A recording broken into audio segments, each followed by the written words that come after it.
ಯೋಂತಃ ಪ್ರವಿಶ್ಯ ಮಮ ವಾಚಮಿಮಾಂ ಪ್ರಸುಪ್ತಾಂ ಸಂಜೀವಯತ್ಯಖಿಲ ಶಕ್ತಿಧರ ಸ್ವಧಾಮ್ನ ಅನ್ಯಾಂಶ್ಚ ಹಸ್ತಚರಣಶ್ರವಣತ್ವಗಾದೀನ್ ಪ್ರಾಣಾನ್ನಮೋ ಭಗವತೆ ಪುರುಷಾಯ ತುಭ್ಯಂ.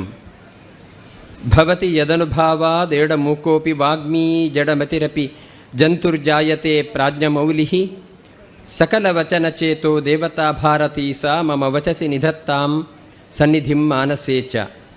ಅನಂತಾನಂತ ದೇವೇಶ ಅನಂತ ಫಲದಾಯಕ ಅನಂತ ದುಃಖನಾಶಾಯ ಅನಂತಾಯ ನಮೋ ನಮಃ. ಈಗಾಗಲೇ ಈ ಪರಿಸರವನ್ನು ನೋಡಿದಾಗ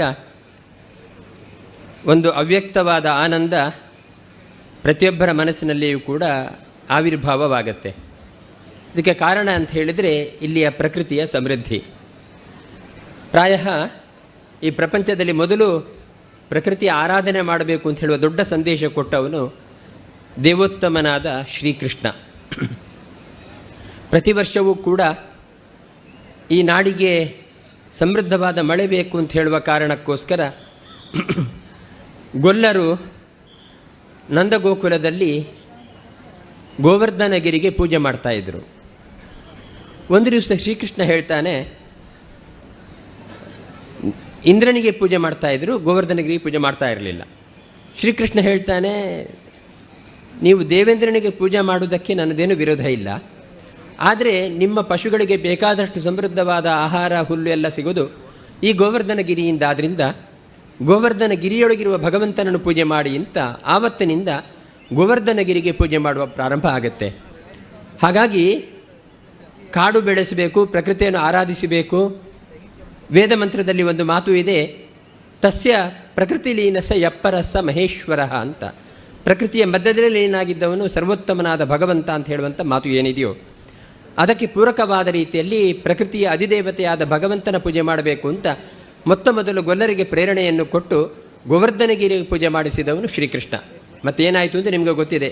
ಇಂದ್ರನಿಗೆ ಸಿಟ್ಟು ಬಂತು, ಧಾರಾಕಾರವಾಗಿ ಮಳೆ ಸುರಿಸಿದ. ಆಗ ಕಿರುಬೆರಡಲ್ಲಿ ಗೋವರ್ಧನಗಿರಿಯನ್ನು ಧರಿಸಿ ಕೃಷ್ಣ ಅವರನ್ನೆಲ್ಲ ಸಂರಕ್ಷಣೆ ಮಾಡಿದ ಅಂತ ಹೇಳುವ ಕಥೆ ಇದೆ. ಹಾಗಾಗಿ ಪ್ರಕೃತಿಯ ಪೂಜೆ ಮಾಡಬೇಕು, ಪ್ರಕೃತಿಯ ಮಧ್ಯದಲ್ಲಿ ಭಗವಂತ ಸನ್ನಿಹಿತನಾಗಿದ್ದಾನೆ ಅಂತ ಸಂದೇಶ ಕೊಟ್ಟ ಮೊತ್ತ ಮೊದಲ ಅಧಿದೇವತೆ ಎಂದರೆ ಅವನು ಶ್ರೀಕೃಷ್ಣ. ಹಾಗಾಗಿ ಪ್ರಕೃತಿಯ ಮಧ್ಯದಲ್ಲೇ ಎಲ್ಲ ದೇವತೆಗಳ ಅಧಿಷ್ಠಾನ ಇದೆ ಎಂಬ ಕಾರಣಕ್ಕೋಸ್ಕರನೇ ಹಿಮಾಲಯದಂಥ ತಪೋಭೂಮಿಯಲ್ಲಿ ಎಲ್ಲ ಸಾಧಕರು ಸಂತರುಗಳು ತಪಸ್ಸು ಮಾಡಿದರು. ಇವತ್ತು ಸನಾತನ ಧರ್ಮ ಸಂಸ್ಕೃತಿಗೆ ಒಬ್ಬ ತಂದೆ ತಾಯಿ ಇಲ್ಲ ಅಂತ ಏನು ದೂಷಣೆ ಮಾಡ್ತಾರಲ್ಲ, ಇದಕ್ಕೆ ಕಾರಣ ಏನು ಅಂದರೆ ಬೇರೆ ವಿಮತಗಳಲ್ಲಿ ಯಾವನೋ ಒಬ್ಬ ವ್ಯಕ್ತಿಯಿಂದ ಒಂದು ಮತ ಸ್ಥಾಪನೆ ಆಗಿದೆ ಅಂತ. ಆದರೆ ನಮ್ಮ ಪೂರ್ವಜರು ಏನು ಹೇಳ್ತಾರೆ ಅಂತ ಹೇಳಿದರೆ, ಸನಾತನ ಧರ್ಮಕ್ಕೆ ಸಂಸ್ಕೃತಿಗೆ ಯಾವನೋ ಒಬ್ಬ ವ್ಯಕ್ತಿ ಕಾರಣನಲ್ಲ. ಹಿಮಾಲಯದಂಥ ತಪೋಭೂಮಿಗಳಲ್ಲಿ ಸಾವಿರ ಸಾವಿರ ವರ್ಷ ತಪಸ್ಸು ಮಾಡಿ ಪ್ರಕೃತಿಯ ಮಧ್ಯದಲ್ಲಿ ಸಿದ್ಧಿಯನ್ನು ಪಡೆದು ಅವರ ಮುಖದಿಂದ ಅಕಸ್ಮಾತ್ತಾಗಿ ಹೊರಹೊಮ್ಮಿದ ಏನು ಸಾಕ್ಷಾತ್ಕಾರದ ಫಲ ಇದೆಯೋ ಅದರ ಎಲ್ಲ ಮೊತ್ತವೇ ಹಿಂದೂ ಧರ್ಮ ಅಥವಾ ಸನಾತನ ಧರ್ಮ ಅಂತ. ಹಾಗಾಗಿ ಸಾಧಕರ ಸಿದ್ಧಿಯ ಫಲವೇ ಸನಾತನ ಧರ್ಮ ಸಂಸ್ಕೃತಿ. ಆದ್ದರಿಂದ ಪ್ರಕೃತಿಯನ್ನು ಆರಾಧನೆ ಮಾಡದೆ, ಪ್ರಕೃತಿಯ ಮಧ್ಯದಲ್ಲಿ ಬದುಕದೆ ಸಿದ್ಧಿಯನ್ನು ಪಡ್ಕೊಳ್ಳಿಕ್ಕೆ ಆಗುವುದಿಲ್ಲ ಅಂತ ಹೇಳುವಂಥದ್ದನ್ನು ನಾವೆಲ್ಲ ಅರ್ಥ ಮಾಡ್ಕೊಳ್ಬೇಕಾದ ಸಂಗತಿ. ಪ್ರಾಯ ಇದನ್ನು ಕೃತಿಯಲ್ಲಿ ತೋರಿಸಿದವರು ರಾಮಕೃಷ್ಣಾಚಾರ್ಯರು. ನಮ್ಮ ಒಂದು ಕಾಲದಲ್ಲಿ ಯಾವುದೇ ಒಂದು ರಸ್ತೆಯ ಸೌಲಭ್ಯವಿಲ್ಲದೆ ಬರೇ ಒಂದಷ್ಟು ಮಣ್ಣು ಮತ್ತು ಬಂಡೆಗಳ ರಾಶಿ ಇತ್ತು. ಈ ಜಾಗಕ್ಕೆ ಹೆಸರೇ ಚಟ್ಕಲ್ಲು ಪಾದೆ ಅಂತ. ಪಾದೆಗಳೇ ಇದ್ದದ್ದು ಜಾಗ ಇದು. ನಾವೆಲ್ಲ ಸಣ್ಣದಿರಬೇಕಾದ್ರೆ ಬಸ್ ಇರಲಿಲ್ಲ. ಆದ್ದರಿಂದ ನಮ್ಮ ಊರಿನಿಂದ ಮುನ್ಯಾಲಿಗೆ ಬರಬೇಕಾದ್ರೆ ನಡ್ಕೊಂಡೇ ಬರಬೇಕು. ಆ ಮಳೆ, ಹರಿಯುವ ನೀರುಗಳು, ಹಕ್ಕಿಗಳ ಸದ್ದುಗಳು, ಬಡತನದ ಬೇಗೆಗಳು, ಇದೆಲ್ಲ ಒಬ್ಬ ಮನುಷ್ಯನ ಜೀವನದಲ್ಲಿ ಅವನನ್ನು ಅನುಭಾವಕವಾಗಿ ಎತ್ತರಕ್ಕೇರಿಸುತ್ತೆ. ನಾವೆಲ್ಲ ಇದನ್ನು ಅನುಭವಿಸಿದವರು. ಕಾಲಿಗೆ ಚಪ್ಪಲಿ ಇಲ್ಲದೇ ನಾವು ಓಡಾಡಿದವರು. ಮಳೆಗಾಲದಲ್ಲಿ ಕೊಡೆ ಇಲ್ಲದೆ ಕೊರಂಬು ಹಿಡ್ಕೊಂಡು ಓಡಾಡಿದವರು. ಈ ಅನುಭವ ಉಂಟಲ್ಲ, ಅದು ಆ ಕಾಲದಲ್ಲಿ ಕಷ್ಟ ಅಂತ ಅನಿಸಿದರೂ ಕೂಡ ಮುಂದೆ ಒಂದು ದಿವಸ ನಮಗೆ ಜೀವನದಲ್ಲಿ ಕೆಲವು ಸಂದರ್ಭಗಳು ಬಂದಾಗ ಅದು ನಮ್ಮನ್ನು ಮತ್ತೆ ಸಂತೋಷದ ಕಾಲಕ್ಕೆ ಮರಳಿಸುತ್ತೆ.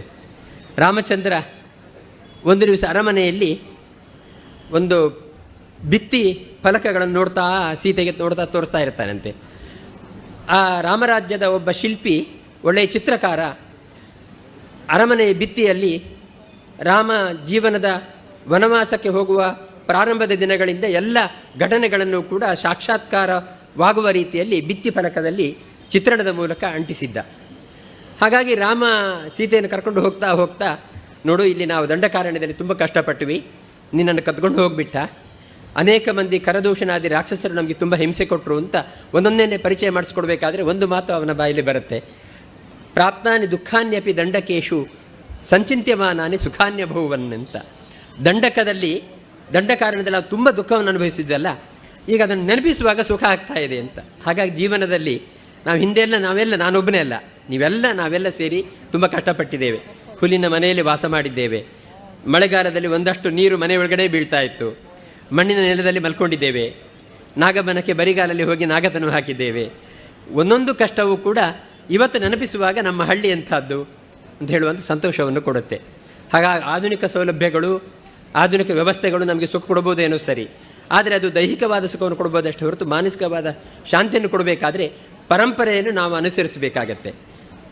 ಅದಕ್ಕೆ ಒಂದು ಮಾತು ಇದೆ, ಯಾವುದು ಅತ್ಯಂತ ನವೀನ ಅಂತ ಹೇಳಿದರೆ ಯಾವುದು ಅತ್ಯಂತ ಪ್ರಾಚೀನವೋ ಅದು ಅತ್ಯಂತ ಹೊಸತು ಅಂತ, ಯಾವುದು ಅತ್ಯಂತ ಹಳತು ಅದೇ ಅತ್ಯಂತ ಹೊಸತಂತೆ. ಅದಕ್ಕೋಸ್ಕರನೇ ಯಾವುದಾದ್ರೂ ಸ್ಟಾರ್ ಹೋಟ್ಲಲ್ಲಿ ನೀವು ಹೋದರೆ, ದೊಡ್ಡ ದೊಡ್ಡ ಹೋಟೆಲ್ಗಳ ರೂಮ್ಗಳಿದ್ದರೂ ಕೂಡ, ಎ ಸಿ ರೂಮ್ ಇದ್ದರೂ ಕೂಡ, ಪಕ್ಕದಲ್ಲಿ ಒಂದು ಕಾಫಿ ಕುಡಿಲಿಕ್ಕೋಸ್ಕರ ಒಂದು ಸಣ್ಣ ಕುಟೀರ ಗುಡಿಸಲು ಮಾಡಿರ್ತಾರೆ ಹುಲ್ಲಿಂದು, ಅದೇ ಸುಖ ಕೊಡುತ್ತೆ ಅಂತ. ಹಾಗಾಗಿ ಅತ್ಯಂತ ಆಧುನಿಕವಾದ ಯಾವುದು ಅಂದರೆ ಅತ್ಯಂತ ಪ್ರಾಚೀನವಾದ ಯಾವುದು ಅದೇ. ಹಾಗಾಗಿ ಪ್ರಕೃತಿಯಲ್ಲಿ ಆರಾಧನೆ ಮಾಡತಕ್ಕಂತಹ ಒಂದು ಪದ್ಧತಿ ಅದು ನಮಗೂ ಹಿತವನ್ನು ಕೊಡುತ್ತೆ, ಜಗತ್ತಿಗೂ ಹಿತವನ್ನು ಕೊಡುವಂಥ ಒಂದು ಪದ್ಧತಿ. ಅಂಥ ಪ್ರಕೃತಿಯ ಮಧ್ಯದಲ್ಲಿ ಇವತ್ತು ನಾಗಮಂಡಲೋತ್ಸವದ ಕಾರ್ಯಕ್ರಮ ನಡೀತಾ ಇದೆ. ಇದೆಲ್ಲವೂ ಕೂಡ ನಾಗಬನವೇ. ಈಗಾಗಲೇ ವೇದಿಕೆಯಲ್ಲಿ ಹೇಳಿದ ಹಾಗೆ ಪರಶುರಾಮನ ಸೃಷ್ಟಿಯಿಂದಾಗಿ ಕಡಲು ದೂರಕ್ಕೆ ಸರಿದು ನಮಗೆ ಬಿಟ್ಟುಕೊಟ್ಟ ಜಾಗ. ಆದ್ದರಿಂದ ಇಲ್ಲಿ ತುಂಬ ಎಲ್ಲ ಕಡೆಯೂ ನಾಗದೇವರ ಸನ್ನಿಧಾನ ಇದ್ದರೂ ಕೂಡ ಯಾವ ಭೂಮಿಯನ್ನು ಉತ್ತು ತನ್ನ ಬದುಕಿಗೋಸ್ಕರ ಬೆಳೆಯನ್ನು ಬೆಳೀತಾನೋ ಆ ಜಾಗವನ್ನು ನಾಗಬನ ಅಂತ, ನಾಗನಡೆ ಅಂತ ಕರೆಯುವುದಿಲ್ಲ. ಉತ್ತು ಬೆಳೆಯಲಿಕ್ಕೋಸ್ಕರ, ಬದುಕಲಿಕ್ಕೋಸ್ಕರ ಬೆಳೆಯುವಂಥ ಬೆಳೆಯ ಭಾಗ ಬಿಟ್ಟು ಉಳಿದದ್ದೇನಾದರೂ ನಮ್ಮ ಸ್ವಾರ್ಥಕ್ಕೋಸ್ಕರ ಉಪಯೋಗ ಮಾಡೋದಾಗಿದ್ದರೆ ಅದು ನಾಗನಡೆ ಅಂತ ಪರಿಗಣಿಸಿ ನಾಗದೇವರ ಹತ್ರ ಬಿಡಿಸಿಕೊಂಡು ನಾವು ಉಪಯೋಗ ಮಾಡಬೇಕು ಅಂತ ಹೇಳುವಂಥದ್ದು ನಮ್ಮ ಶಾಸ್ತ್ರೀಯವಾಗಿರತಕ್ಕಂಥ ಮಾತು. ಹಾಗಾಗಿ ಕೃಷಿ ಭೂಮಿ ಬಿಟ್ಟು ಉಳಿದ ಎಲ್ಲ ಭಾಗಗಳಲ್ಲಿ ಕೂಡ ನಾವು ಏನೇ ಮಾಡಬೇಕಾದರೂ ಕೂಡ ನಾಗದೇವರ ಒಪ್ಪಿಗೆ ತಗೊಂಡು ಮಾಡಬೇಕಾದ ಸಂಪ್ರದಾಯ ನಮ್ಮ ತುಳುನಾಡಿನಲ್ಲಿ, ಕರಾವಳಿ ಜಿಲ್ಲೆಯಲ್ಲಿ ವಿಶೇಷವಾಗಿದೆ. ಈ ಪ್ರಪಂಚದಲ್ಲಿ ಲಕ್ಷಾಂತರ ಜೀವರಾಶಿಗಳಿದ್ದಾವೆ. ಎಲ್ಲ ಜೀವರಾಶಿಗಳಿಗೂ ಕೂಡ ಬದುಕು ಮತ್ತು ಕೊನೆ ಇದ್ದೇ ಇದೆ. ಆದರೆ ಯಾವುದೋ ಒಂದು ಜೀವರಾಶಿಯನ್ನು ನಾವು ವಿಶೇಷವಾಗಿ ಆರಾಧನೆ ಮಾಡ್ತೇವೆ, ಅದು ನಾಗದೇವರು. ಎರಡು ಬಗೆ, ಒಂದು ಹೊಟ್ಟೆಯನ್ನು ತೆವಳಿಸಿಕೊಳ್ಳುವ ಎಲ್ಲ ಜೀವಗಳಿಗೂ ಸರ್ಪ ಅಂತ ಹೆಸರು, ಇನ್ನೊಂದು ನಾಗ ಅಂತ ಹೇಳಿದರೆ ಯಾವುದಕ್ಕೆ ಹೆಡೆ ಅರಳಿಸುವ ಮತ್ತು ವಿಷವನ್ನು ಕಾರುವ ಶಕ್ತಿ ಇದೆಯೋ, ಯಾವುದಕ್ಕೆ ಶಾಪಾನುಗ್ರಹ ಕಾರಣವಾದ ಶಕ್ತಿ ಇದೆಯೋ ಅದನ್ನು ನಾಗ ಅಂತ ಕರೆಯುವುದು. ಹಾಗಾಗಿ ನಾಗಾರಾಧನೆ, ಸರ್ಪಾರಾಧನೆ ಬೇರೆ ಬೇರೆ. ಹಾಗಾಗಿ ನಾಗಾರಾಧನೆ ಮಾಡುವುದರಿಂದ ಏನಾಗುತ್ತೆ ಅಂತ ಹೇಳಿದರೆ, ಸರ್ಪ ಪ್ರೀತಿರವಶ್ಯಮೇವ ಕರಣೀಯ ಆರೋಗ್ಯ ಪುತ್ರಾಪ್ತಯೇ ಅಂತ. ಒಬ್ಬ ಮನುಷ್ಯನ ಜೀವನದ ಮೂಲಭೂತವಾದ ಅವಶ್ಯಕತೆ ಏನು ಅಂತ ಹೇಳಿದರೆ, ದಾಂಪತ್ಯ ಜೀವನಕ್ಕೊಂದು ಒಳ್ಳೆಯ ಸಂತತಿಯನ್ನು ನಿರ್ವಹಣೆ ಮಾಡಲಿಕ್ಕೋಸ್ಕರ ಒಳ್ಳೆಯ ಸಂಪತ್ತು.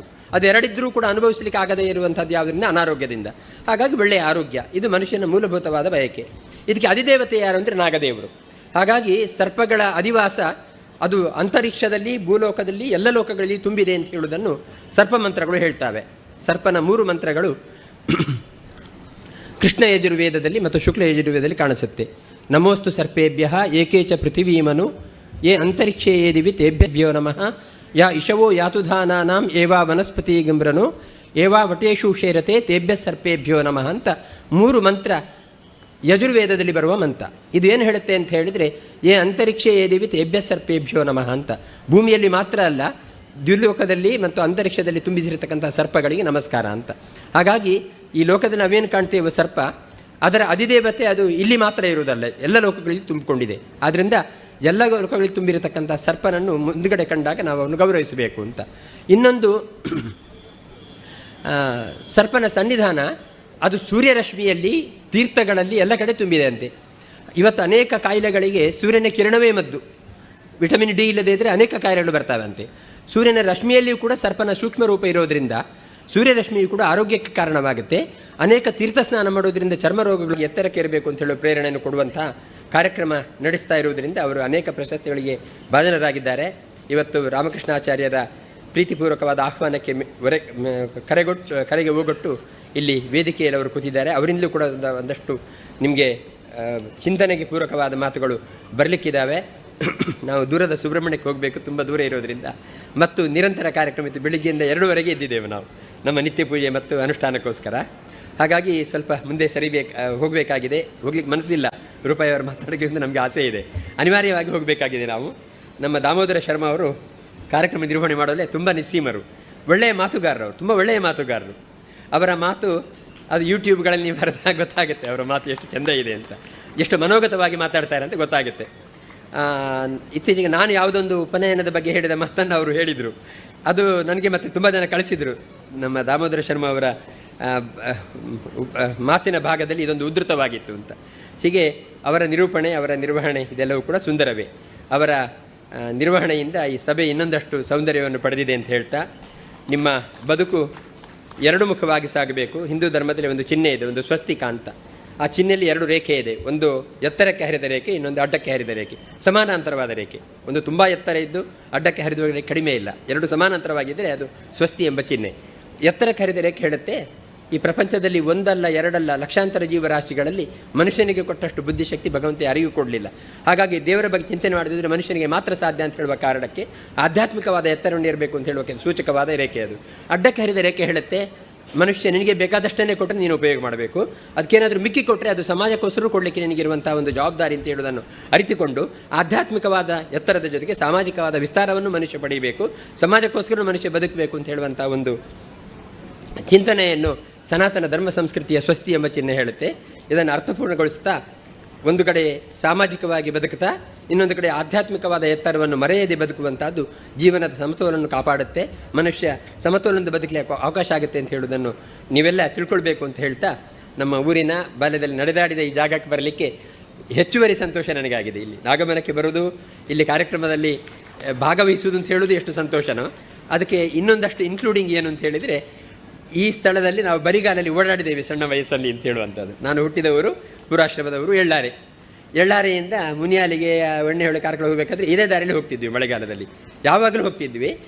ಬೇಸಿಗೆಯಲ್ಲಿ ಸ್ವಲ್ಪ ಒಳದಾರಿ ಇತ್ತು, ಮಳೆಗಾಲದಲ್ಲಿ ಇಲ್ಲೇ ಹೋಗಬೇಕು ಅನಿವಾರ್ಯ, ಹೊಳೆ ದಾಟಲಿಕ್ಕೆ ವ್ಯವಸ್ಥೆ ಇರಲಿಲ್ಲ. ಹಾಗಾಗಿ ಹಳೆಯ ನೆನಪನ್ನು ಕೂಡ ಈ ಸಂದರ್ಭದಲ್ಲಿ ನಾನು ಉಲ್ಲೇಖ ಮಾಡ್ತಾ, ಈ ಸಭೆಯಲ್ಲಿ ತುಂಬಿದ್ದೀರಿ ನೀವೆಲ್ಲ. ಇವತ್ತು ಆಧ್ಯಾತ್ಮಿಕ ಸಭೆಗೆ ಜನ ಬರೋದು ಬಹಳ ಕಡಿಮೆ. ಅದಕ್ಕೋಸ್ಕರ ತುಳುನಾಟಕ ಏನಾದರೂ ಇಟ್ಟು ಜನ ಸೇರಿದ ಮೇಲೆ ಮಧ್ಯದಲ್ಲಿ ಒಂದು ಉಪನ್ಯಾಸ ಮಾಡಬೇಕಾದ ಪ್ರಸಂಗ ಇರಬೇಕಾದ್ರೆ ಅಧ್ಯಾತ್ಮ ಸಭೆಗೆ ಇಷ್ಟು ಜನ ಸೇರಿದ್ದೀರಿ ಅಂತ ಹೇಳೋದು ರಾಮಕೃಷ್ಣಾಚಾರ್ಯರ ಭಾಗ್ಯ, ಮತ್ತು ಇಲ್ಲಿ ವೇದಿಕೆಯಲ್ಲಿ ಮಾತನಾಡುವವರು ಭಾಗ್ಯ ನೀವೆಲ್ಲ ಸೇರಿರೋದು. ಹಾಗಾಗಿ ಇಂಥ ಸೇರುವಿಕೆ ಎಂಬುದು ಅಧ್ಯಾತ್ಮದ ಕಡೆ ಸಾಗಲಿ ನಮ್ಮಿಂದ ಅಂತ ಹೇಳ್ತಾ ನಿಮಗೆಲ್ಲ ಅಭಿನಂದನೆ ಸಲ್ಲಿಸುತ್ತಾ ನಮ್ಮ ಮಾತನ್ನು ಮುಗಿಸ್ತೇವೆ.